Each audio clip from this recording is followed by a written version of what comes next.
ಎಲ್ಲರಿಗೂ ನಮಸ್ಕಾರ. ನನ್ನ ಯೂಟ್ಯೂಬ್ ಚಾನಲ್ಗೆ ಸ್ವಾಗತ. ಇಂದಿನ ವಿಡಿಯೋದಲ್ಲಿ ನಾನು ಎಚ್.ಎಸ್. ಶಿವಪ್ರಕಾಶ್ ಇವರು ಬರೆದಂತಹ ಕಟ್ಟಡದ ಕೆಲಸಗಾರರು ಅನ್ನುವಂತಹ ಕವಿತೆಯ ಪ್ರಶ್ನೋತ್ತರಗಳನ್ನು ಹಾಕ್ತಾ ಇದ್ದೇನೆ ವಿದ್ಯಾರ್ಥಿಗಳೇ. ಮೊದಲಿಗೆ ನಾವು ಎಚ್.ಎಸ್. ಶಿವಪ್ರಕಾಶ್ ಇವರ ಪರಿಚಯವನ್ನು ಮಾಡ್ತಾ ಹೋಗೋಣ. ಕವಿಯಾಗಿ, ನಾಟಕಕಾರರಾಗಿ ಮತ್ತು ವಿಮರ್ಶಕರಾಗಿ ಗುರುತಿಸಿಕೊಂಡಿರುವಂಥ ಎಚ್.ಎಸ್. ಶಿವಪ್ರಕಾಶ್ ಇವರು ಅನೇಕ ಕೃತಿಗಳನ್ನು ಬರೆದಿದ್ದಾರೆ.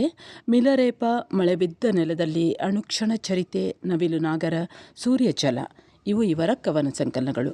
ಮಹಾಚೈತ್ರ, ಮಂಟೇಸ್ವಾಮಿ ಕಥಾ ಪ್ರಸಂಗ, ಮಾದಾರಿ ಮಾದಯ್ಯ, ಸುಲ್ತಾನ ಟಿಪ್ಪು ಇವು ಅವರು ಬರೆದಂತಹ ನಾಟಕಗಳು. ಶೇಕ್ಸ್ಪಿಯರ್ ದೃಶ್ಯಗಳು, ಒಲೆ ಸೋಯಂಕಾನ ರೋಡು ಇವೆರಡು ಇಂಗ್ಲಿಷ್ನಿಂದ ಕನ್ನಡಕ್ಕೆ ಅನುವಾದಿತಗೊಂಡಿರುವಂತಹ ಕೃತಿಗಳು.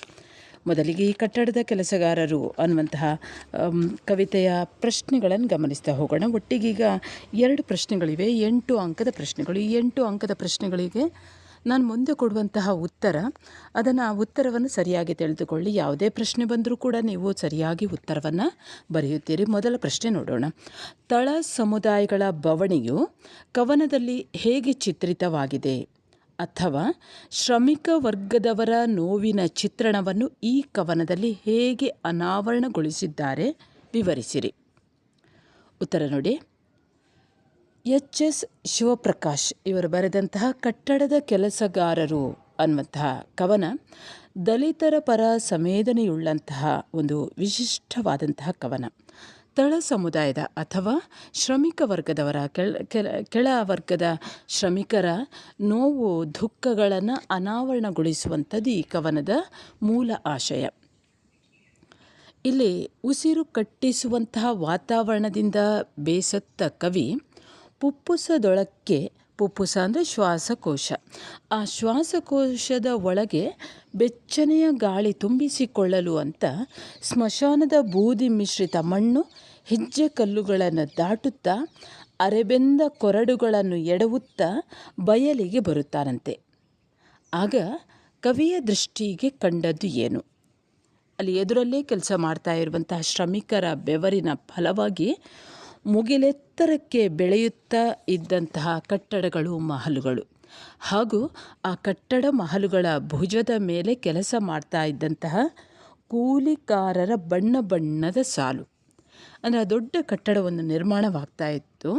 ಆ ನಿರ್ಮಾಣವಾಗ್ತಾ ಇರುವಂತಹ ಕಟ್ಟಡದಲ್ಲಿ ಕೂಲಿಕಾರರು ಯಾವ ರೀತಿ ಕಾಣಿಸಿಕೊಳ್ತಾ ಇದ್ರು ಅನ್ನುವಂಥದ್ದನ್ನು ಕವಿ ಹೇಳ್ತಾರೆ.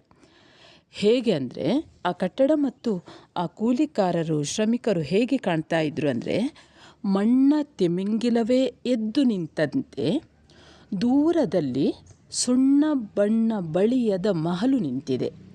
ಈ ಎಲ್ಲ ಮಹಲುಗಳು ನಿಂತಿರುವುದು ಕೆಲಸಗಾರರ ಅಥವಾ ಶ್ರಮಜೀವಿಗಳ ಬೆವರಿನ ಫಲವಾಗಿ.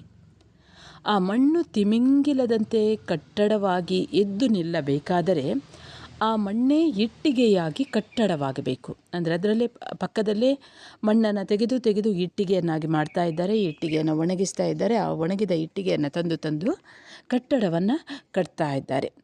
ಮಣ್ಣು ಅಗೆದು ಇಟ್ಟಿಗೆ ಕಟ್ಟಡವಾಗುವ ಈ ಕ್ರಿಯೆಯ ಹಿಂದೆ ಅಲ್ಲಲ್ಲಿ ಶ್ರಮಜೀವಿಗಳ ಶ್ರಮದ ಫಲವಿದೆ ಅಥವಾ ಬೆವರಿನ ಫಲವಿದೆ ಎನ್ನುವಂಥದ್ದನ್ನು ಕವಿ ಈ ಒಂದು ಕವನದಲ್ಲಿ ಧ್ವನಿಸ್ತಾ ಹೋಗ್ತಾರೆ. ಇಲ್ಲಿ ಕವಿಯ ದೃಷ್ಟಿ ಇರುವುದು ಮುಗಿಲೆತ್ತರಕ್ಕೆ ಬೆಳೆದು ನಿಂತ ಶ್ರೀಮಂತರ ಹಂತದ ಮುಗಿಲ ಮಹಡಿಗಳ ಕಡೆಗಲ್ಲ, ಅವು ಅಷ್ಟು ಎತ್ತರಕ್ಕೆ ಎದ್ದು ನಿಲ್ಲಲು ಮೂಲ ಕಾರಣಕರ್ತರಾಗಿರುವಂತಹ ಶ್ರಮಜೀವಿ ವರ್ಗದ ಕಡೆಗೆ. ಅಂದರೆ ದೊಡ್ಡ ದೊಡ್ಡ ಮಹಡಿಗಳ ಕಡೆಗೆ ಕವಿಯ ದೃಷ್ಟಿ ಬೇರಿಲ್ಲ. ಆ ಮಹಡಿಗಳು ಆಗಬೇಕಾದರೆ ಅದರ ಹಿಂದೆ ಇರುವಂಥ ಶ್ರಮಿಕರ ಬೆವರಿನ ಫಲದ ಕಡೆಗೆ ಕವಿಯ ಕಣ್ಣು ಇದೆ. ಗಾಳಿ ಸೇವನೆಗೆಂದು ಹೊರಗೆ ಬಂದ ಕವಿಯ ಹೊರಗಣ್ಣಿನ ದೃಷ್ಟಿಗೆ ಶ್ರೀಮಂತರ ಮಹಲು ಕಂಡರೆ, ಆ ಕವಿಯ ಒಳಗಣ್ಣಿಗೆ ಶ್ರಮಿಕರ ಕಷ್ಟದ ಬದುಕು ಕಾಣುತ್ತದೆ. ಅವರ ಕಷ್ಟದ ಫಲವೇ ಅದೆಷ್ಟೋ ನಗರ ನಾಡುಗಳ ಸೃಷ್ಟಿಗೆ ಕಾರಣವಾಗಿದೆ. ಸುಡುವ ಮರಳ ರಾಶಿಯ ಹರುಹರುಕು ಬಿಸಿಲಲ್ಲಿ ಆ ತಾಯಿ, ಅಂದರೆ ಅಲ್ಲಿ ಒಬ್ಬ ತಾಯಿಯನ್ನು ಕವಿ ಕಾಣ್ತಾರಂತೆ. ಆ ಸುಡು ಮರಳ ರಾಶಿಯ ಹರುಹರುಕು ನೆರಳಲ್ಲಿ ಅರೆತೆರೆದ ಕಣ್ಣುಗಳ ಕಂದನಿಗೆ ಹಾಲ ನೋಡುವ ಅಮ್ಮ ಕಾಣಿಸ್ತಾಳಂತೆ ಅಲ್ಲೇ. ಯಾವುದೋ ಆ ಮಹಲುಗಳನ್ನು ಕಟ್ತಾ ಇರುವಂಥ ಸಂದರ್ಭದಲ್ಲಿ ಅಲ್ಲೊಬ್ಬ ತಾಯಿ ಕವಿಗೆ ಗೋಚರವಾಗ್ತಾಳೆ. ಆಕೆ ತನ್ನ ಮಗುವಿಗೆ ಹಾಲನ್ನು ಕೊಡ್ತಾ ಇದ್ದಾಳಂತೆ. ಆ ತಾಯಿ ಮೊಲೆ ಹಾಲನ್ನು ಊಡಿಸುವ ಕಂದಮ್ಮಗಳೇ ಮುಂದೆ ಆ ಮುಗಿಲೆತ್ತರದ ಮಹಲುಗಳ ಸೃಷ್ಟಿಗೆ ಕಾರಣವಾಗುವಂಥ ಕೆಲಸಗಾರರು. ಅಂದರೆ ಈಗ ಹಾಲನ್ನು ಕುಡಿಯುತ್ತಾ ಇರುವಂತಹ ಆ ಮಗುವೇ ಬೆಳೆದು ಮುಂದೆ ಅದೇ ಶ್ರಮಿಕನಾಗಿ ಬೆಳೆಯುವಂಥದ್ದು, ಆ ಮಹಲುಗಳನ್ನು ಕಟ್ಟುವಂತಹ ಸೃಷ್ಟಿಕಾರನಾಗಿ ಬರುವಂಥದ್ದು ಅದೇ ಕೆಲಸಗಾರರು, ಶ್ರಮಜೀವಿ ವರ್ಗದ ಶ್ರಮಜೀವಿಗಳು. ಹಾಗೆಯೇ ಈ ತಾಯಿಯ ಗುಪ್ತ ಸಾಮ್ರಾಜ್ಯದಲ್ಲಿ ಅದೆಷ್ಟೋ ನಗರ ನಾಡುಗಳು ಎದ್ದು ನಿಂತಿವೆ. ಈ ಶ್ರಮಜೀವಿ ವರ್ಗದ ತಾಯಿ ಹೆರುವ ಕಾರ್ಮಿಕರ ಮಕ್ಕಳಿಂದಲೇ ನಗರ ಮತ್ತು ನಾಡು ಸೃಷ್ಟಿಯಾಗ್ತದೆ. ಅವಳ ಗರ್ಭಗಳ ನಗರ ನಾಡು ಸೃಷ್ಟಿಯಾಗುವುದನ್ನು ಅವಳ ಗರ್ಭದ ಗುಪ್ತ ಸಾಮ್ರಾಜ್ಯಕ್ಕೆ ಇಲ್ಲಿ ಕವಿ ಹೋಲಿಸ್ತಾರೆ. ಈ ಧ್ವನಿ ದುಡಿಯುವವರು ದುಡಿಯಲೇಬೇಕು, ಕುಳಿತು ತಿಂದು ಹಂತ ಹಂತದ ಮಹಡಿ ಮನೆಗಳಲ್ಲಿ ಸುಖ ಪಡುವವರು ಸುಖ ಪಡಲೇಬೇಕು ಅನ್ನುವಂಥದ್ದನ್ನು ಸಾರ್ತದೆ.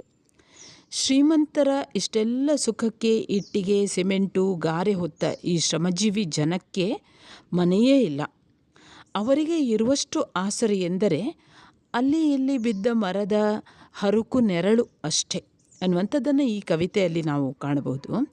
ಕವನ ಶ್ರೀಮಂತ ಶ್ರಮಜೀವಿಗಳ ನಡುವಿನ ಬದುಕನ್ನು ವಿಶಿಷ್ಟವಾಗಿ ದೃಷ್ಟಿಸುವಂಥದ್ದು. ಹಾಗೆ ಇಲ್ಲಿ 5 ಅಂಕದ ಪ್ರಶ್ನೆಗಳು ಕೂಡ ಬರ್ತವೆ ವಿದ್ಯಾರ್ಥಿಗಳೇ. ಕಟ್ಟಡದ ಕೆಲಸಗಾರರು ಕವನದ ಆಶಯವನ್ನು ವಿವರಿಸಿ ಅಂತ. ಇಲ್ಲಿಯೂ ಕೂಡ ಅದೇ ನಾನು ಮೊದಲಿಗೆ ಏನು ಹೇಳಿದೆ ನೋಡಿ, ಅದನ್ನೇ ಬರೀತಾ ಹೋಗಿ ಮುಂದೆ 1 ಅಂಕದ ಪ್ರಶ್ನೆಗಳನ್ನು ಟಿಪ್ಪಣಿ ಕೂಡ ಕಟ್ಟಡದ ಕೆಲಸಗಾರರು ಅನ್ನುವಂಥದ್ದನ್ನು ಕೊಡ್ಬೋದು. ಅವಷ್ಟನ್ನೇ ಬರೆದರೆ ಸಾಕು. ಇನ್ನು ಕಟ್ಟಡದ ಕೆಲಸಗಾರರು ಕವನದ ಕರ್ತೃ ಯಾರು? ಉತ್ತರ ಎಚ್.ಎಸ್. ಶಿವಪ್ರಕಾಶ್. ಕಟ್ಟಡದ ಕೆಲಸಗಾರರು ಕವನ ಏನನ್ನು ವಿಡಂಬಿಸ್ತದೆ? ಉತ್ತರ ಸಮಾಜದಲ್ಲಿಯ ಅವ್ಯವಸ್ಥೆಯನ್ನು. 3ನೇ ಪ್ರಶ್ನೆ, ಸ್ಮಶಾನದ ಬೂದಿ ಏನನ್ನು ಸೂಚಿಸುತ್ತದೆ? ಉತ್ತರ ಮನುಷ್ಯನ ಸ್ವಾರ್ಥಕ್ಕೆ ಅಥವಾ ಶ್ರೀಮಂತರ ಸ್ವಾರ್ಥ ಮಹಲುಗಳ ನಿರ್ಮಾಣಕ್ಕೆ ಸ್ಮಶಾನವೂ ಸಾಲುತ್ತಿಲ್ಲ ಎಂಬುದನ್ನು ಸೂಚಿಸುತ್ತದೆ. 4ನೇ ಪ್ರಶ್ನೆ, ಕವಿ ಕಣ್ಣಿಗೆ ಸುಣ್ಣ ಬಳಿಯದ ಮಹಲು ಹೇಗೆ ಕಾಣುತ್ತದೆ? ಉತ್ತರ ಮಣ್ಣ ತಿಮಿಂಗಿಲ ಎದ್ದು ನಿಂತಂತೆ. 5ನೇ ಪ್ರಶ್ನೆ, ಮಹಲುಗಳ ಭುಜದ ಮೇಲೆ ಕಾಣುವ ಸಾಲು ಯಾವುದು? ಉತ್ತರ ಕೂಲಿಕಾರರ ಬಣ್ಣ ಬಣ್ಣದ ಸಾಲು. 6ನೇ ಪ್ರಶ್ನೆ, ಮಣ್ಣು ಇಟ್ಟಿಗೆಯಾಗಿ ಬಳಿಕ ಏನಾಗುತ್ತದೆ? ಉತ್ತರ ಕಟ್ಟಡವಾಗುತ್ತದೆ. 7ನೇ ಪ್ರಶ್ನೆ, ಜೀವಂತ ಸೀಮಾರೇಖೆ ಯಾವುದು? ಕೆಲಸಗಾರರ ಬೆವರಿನ ಫಲವಾಗಿ ಎದ್ದು ನಿಂತ ಮಹಲು ಜೀವಂತ ಸೀಮಾರೇಖೆ. 8ನೇ ಪ್ರಶ್ನೆ, ರೆಕ್ಕೆ ಮೂಡದ ಲೋಹದ ಹಕ್ಕಿ ಯಾವುದು? ಉತ್ತರ ಮಣ್ಣು ತುಂಬಿದ ಬಾಣಲಿ. ನಗರದ ನಾಡುಗಳು 9ನೇ ಪ್ರಶ್ನೆ, ನಗರದ ನಾಡುಗಳು ಹೊರಳುವುದು ಎಲ್ಲಿ? ಉತ್ತರ ಕಟ್ಟಡದ ಕೆಲಸಗಾರರ ಅಮ್ಮನ ಗರ್ಭದ ಗುಪ್ತ ಸಾಮ್ರಾಜ್ಯಗಳಲ್ಲಿ. ಸರಿ ವಿದ್ಯಾರ್ಥಿಗಳೇ, ಇಲ್ಲಿಗೆ ಕಟ್ಟಡದ ಕೆಲಸಗಾರರು ಅನ್ನುವಂತಹ ಕವನದ ಪ್ರಶ್ನೋತ್ತರಗಳು ಮುಕ್ತಾಯವಾಗ್ತದೆ. ನೀವು ನನ್ನ ಚಾನಲ್ಗೆ ಹೊಸಬರಾಗಿದ್ದಲ್ಲಿ ಮೊದಲು ಸಬ್ಸ್ಕ್ರೈಬ್ ಮಾಡುವುದನ್ನು ಮರೆಯದಿರಿ. ಹಾಗೆ ಕವನಕ್ಕೆ ಈ ವಿಡಿಯೋಗೆ ಒಂದು ಲೈಕ್ ಕೊಡಿ, ಕಮೆಂಟ್ ಮಾಡಿ, ನಿಮ್ಮ ಸ್ನೇಹಿತರಿಗೂ ಕೂಡ ಶೇರ್ ಮಾಡಿ. ಮುಂದೆ ಇನ್ನೊಂದು ಹೊಸ ವಿಷಯದೊಂದಿಗೆ ಮತ್ತೆ ಬರುತ್ತೇನೆ. ಅಲ್ಲಿಯವರೆಗೆ ನಮಸ್ಕಾರ.